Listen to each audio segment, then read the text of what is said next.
Got to thinking, maybe I'm the Dragonborn, and I just don't know it yet.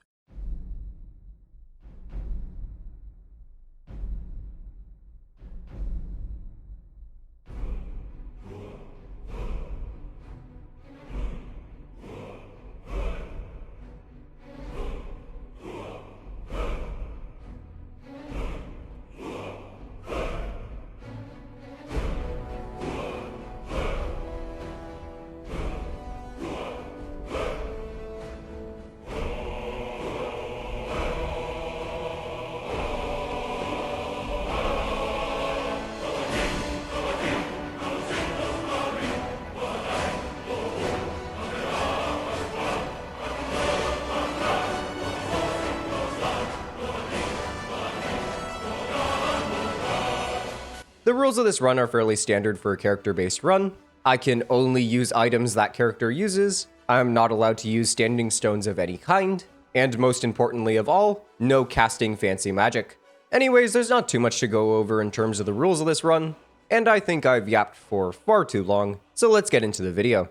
Starting off, there obviously was some kind of mistake, as a lowly Whiterun guard is being sent to be executed by the Imperials. Thankfully, this travesty was stopped by a rather lovely plot device. Free to move around, I immediately start running, and run I did as I ran my way all the way over to Whiterun. What can I say, the city calls to me like the ring calls to Golem. At the city, I run into these rather handsome gentlemen, who proceed to immediately let me inside as obviously I'm just that guy. As soon as I'm able, I give the Jarl my regards, and tell him about the impending dragon attacks. He and Sovngarde then send me over to Bleak Falls, and like the dutiful Whiterun guard I am, I go straight there. This is where we get our first taste of combat for the Whiterun guard, and it's fun. Sword and board is my personal favorite way to play Skyrim, so using the Shield of Whiterun and a simple sword was right up my alley. By the way, in terms of weapons, the Whiterun guards have access to an Imperial sword, as well as their shield obviously.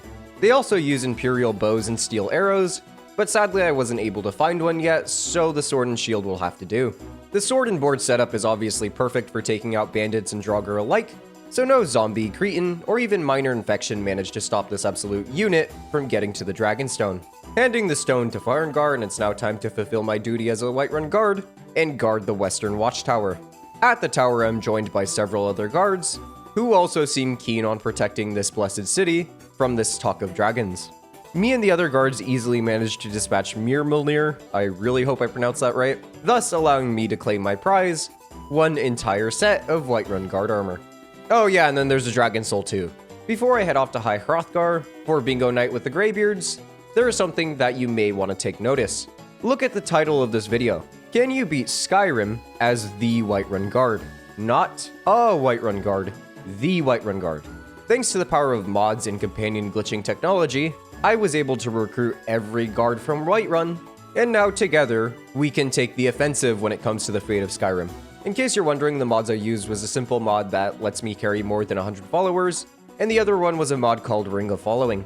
I had to use this mod in particular, just because it was the only one that actually let me recruit guard NPCs. Normally, recruitment mods and hell, even cheat mods don't actually allow you to recruit guards, thanks to their unique AI, but seeing as this mod allows you to recruit literally anybody, this simply wasn't a problem for me. Okay, on to High Hrothgar. Me and the crew get a nice cardio workout while we make our way to Ivarstead, and during said workout, we are actually interrupted by our first dragon ambush. Yeah, this poor sucker was not ready for what was about to happen. If roughly 10 guards could handle the named dragon at the Watchtower, this poor sod never stood a chance against the army barreling towards him. The infamous Frost Troll suffers a similar fate, as this time me and the boys were the ones doing the power slapping. The Greybeards were probably a little surprised when the foretold Dragonborn was actually 50 or so dudes, all of which were completely inseparable. Oh well, beggars can't be choosers, and the Greybeards welcome the company. It's off to Ustengrav now to pick up the plot advancing paper, and yeah, this goes about as well as you'd imagine. Ustengrav? Pfft, more like Easy Grav. I could have done better than that. I really could have. Anyways, moving swiftly on from that, Delphine sucks as per usual, and then me and the boys teach Salakanir a lesson on teamwork. It's now time for the Thalmor embassy, so I say goodbye to the boys for a bit, and make my way over to the party. I feel a little anxious and unprotected seeing I no longer have my posse with me, and more importantly, I was forced to take off my hat. Luckily, the guys obviously sensed this, as they sent somebody to keep me company. Turns out 2 Whiterun guards are more than enough to trounce the Thalmor, so much so that we even managed to save Malborn. I don't think I've ever done that before. Returning to my crew, and it's now time for a bit of a change in pace, as I want to go do the Civil War quest. Now, you could argue that it's out of character for the Whiterun guards to do this, as part of their character is being extremely neutral, but it would be criminal if I didn't take part in the defense of Whiterun, so we're obviously siding with the Imperials. That being said, there's not too much to say about the Civil War questline building up to the defense of Whiterun, other than I really put the Legate to shame with how huge and efficient my army is. Her ragtag platoon of whelps were probably pissing themselves as they watched a real army do work. With the busy work out of the way, it's now time for the part we've all been waiting for. It's time for John Whiterun Guard to guard Whiterun. For the defense of Whiterun, I decided to give the boys the day off, as all you really need to hold off the entire Stormcloak army is a single guard. The little men who follow Ulfric are no match for the pinnacle of Nords, so they are easily squashed under my standard issue boot. Even the so-called captain that assaults the fort is barely able to make it past the first barrier. With the Stormcloaks crushed for the first time, it's time to move on to more busy work, which is just clearing out forts. Honestly, I gotta say I enjoyed this a lot more than I probably should have. The quest may be repetitive, but honestly playing with this entire army at my back, in a weird way, I kind of felt like I was playing some sort of mercenary captain with a rogue army or something like that, which, now that I say it aloud, sounds like a fantastic casual playthrough. Anyways, I'm getting distracted. Let's talk about the assault on Windhelm. Outside, I gave my men a rousing speech, but then realized it was pointless as I was the only one who could enter Windhelm. The lowly Stormcloaks who litter the city can't even possibly dream to stand up to me, as I easily carve a bloodstained path through the stone architecture of Windhelm. Inside the Palace of the Kings, I'm greeted by not a king, but instead a beggar who thinks he can impersonate a king by putting a little crown on. Luckily, he too is of the Stormcloak variety, meaning that the pathetic Cretan and his so-called second-in-command easily are dispatched by me. Speaking of the Cretan, Tullius wanted me to kill him with his blade, but I didn't want to give him the dignity of dying by sword, so I just bopped him with my shield. A pathetic little death for a pathetic little man. With Ulfric dead and Windhelm in ruins, as we only stand Whiterun in this house, it's Whiterun or no run, baby. It's time to move back to the main story, meaning it's time for the Ratways. No angsty reptilian mutants in the sewers today. Instead, I'm greeted by, you guessed it, more Thalmor. They stopped being a problem several paragraphs ago, so like the rest, they get brushed under the rug. Esbern then tests my patience by immediately roping Delphine back into things. At Alduin's wall, the poor Forsworn are immediately overrun by my army, and together we all squeeze inside the cramped puzzle rooms. Delphine and Esbern then have their lore session, which reminds me that I still need the Elder Scroll. Seriously, why do I always forget this part? Funny enough, this was actually where we had our first close call with a Whiterun guard, and of all places, it was in Septimus's cave. You see, when I got loaded in, I got stuck in the absolute mass that is my army, and I was forced to shout them out of the way. This launched about 3 guards really far forward, some of them falling all the way to the bottom of the lab. This seriously almost killed them, and I'm so glad they survived. That being said, it clearly did more damage than I intended, as the 3 of them didn't feel like getting up for the rest of the playthrough.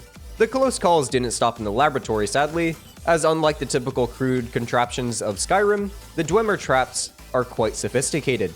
That being said, me and my boys made it to the Elder Scroll. Maybe a little burnt, maybe a little poisoned. Hell, one of us may have gotten chopped to pieces, but we made it there alive, mostly. With the Elder Scroll in hand, I return to High Hrothgar and begin the climb to the throat of the world. On the tippy top of the mountain, not quite the tippy top, just the tippy top, me and Parthenax chat philosophy before I make my way to the past. There were a few more old heroes than I remember in the original Banishing of Alduin, but honestly, seeing how well my boys performed throughout all this, I'm not surprised that they are in fact ancient deities who fought the god of death. Quick side note, am I the only one who dies laughing every time the old guy pulls out the Elder Scroll like it's the next big plot MacGuffin inside the new Lego movie? Like seriously, I'm pretty sure this happened in the original Lego movie, like this exact scene. Janky 2011 graphics aside, it's now time for easily the hardest fight in the entire run. Alduin won. The fight was long, and there were many casualties. Sweet roll guy, disrespect the law guy, even Mace bro. He just wanted to settle in. Breeze home was for sale. All gone. We eventually did manage to kill Alduin, but at what cost? How many guards had to die? How many of my boys had to suffer? Rest in peace, Mace bro. You always were my favorite. After that total catastrophe, there's no more fitting place to go to than returning to Whiterun. Sadly, things get a little weird in Dragonreach, as everyone was hostile. I have no idea what caused this, I had no bounty, and I kinda just had to wildly improvise to fix it. I ended up killing Hrothgar because nobody cares about him, causing one of my boys to arrest me. Once I paid off my bounty, everybody calmed down, but the weirdest bit was the only bounty I had to pay off was the one for killing Hrothgar. I genuinely have no clue what caused this, and it gets even weirder. It seems the source of the problem was Lydia. Returning to Dragonreach, she was still hostile, but not to me, rather towards the Jarl. I of course had to put her down, because we simply cannot be having that, but the oddities didn't stop here, as literally no one cared that Lydia died. I really don't understand this game sometimes. Alright, on to trapping Odahviing. I told the Jarl that I'm in the mood, get ready, and then proceeded to learn the call from Esbern. Seeing as the blades have now outlived their usefulness, I send them on the express lane to Sovngarde. Now, Odahviing didn't go as smoothly as I would have liked. For one, he ate one of my fellow guards, which is something I could never forgive, and for another, he was really tweaking out thanks to the amount of guards in the room. The good news is I have a PhD in finagling with things until they eventually work. Forcing Odahviing into the trap, I have a brief conversation with him before saying my farewells to the fellow guards. They cannot join me in Skyrim and Sovngarde, so sadly this is the last we'll be seeing of the boys. They fought well, they fought hard, and most importantly, they were a lot happier and a lot warmer with a belly full of mead. So just like that, amidst a room of my peers, I set off on one final adventure. The Draugr and such of Skyrim mean little to me, as my eyes are set on larger prey. Alduin will pay for killing most of my guards, and he will pay dearly. In Sovngarde, I waste no time metering out my wrath, starting with Ulfric. I beat him down for a second time before flipping his immortality switch. There is no way that bastard made it into Sovngarde, and my boys who died fighting Alduin didn't. Soon may think he's tough crap, but in the presence of a true Nord, he cowers like all the rest. I am then joined by the other old heroes, and sadly they are not accompanied by the Whiterun guard this time. Oh well, the four of us just huck loogies into the sky until Alduin feels like playing fair. Thankfully for us, Alduin does follow the simple narrative rule of always fighting the heroes on equal footing and not abusing the advantage you've been given for no discernible reason. Just like Ulfric, he too falls to the wrath of Whiterun, and with one last boop to his snoot, I sent him to go chill with Ulfric wherever the hell people go when they die in the afterlife. Just like that, I'm burped out of Sovngarde, the dragons sing a nice little song, finishing the game, and proving, yes, you can beat Skyrim as the Whiterun guard. And it's actually really fun. I really enjoyed this playthrough. This was one of my favorite runs I've ever done, honestly. And that's a high bar. By the way, let me get this out of the way right now. I'm aware some people are going to be upset that I tugged the other Whiterun guards along. And to be fair, yes, it did sort of invalidate some of the challenge of the run. But counter-argument is, I did most of the main encounters by myself. And sadly, a simple sword and board playthrough really isn't all that interesting to watch. So I figured it'd be much more beneficial to the video if I actually had the boys along for this playthrough. That being said, before I head out, there is one thing I should probably do.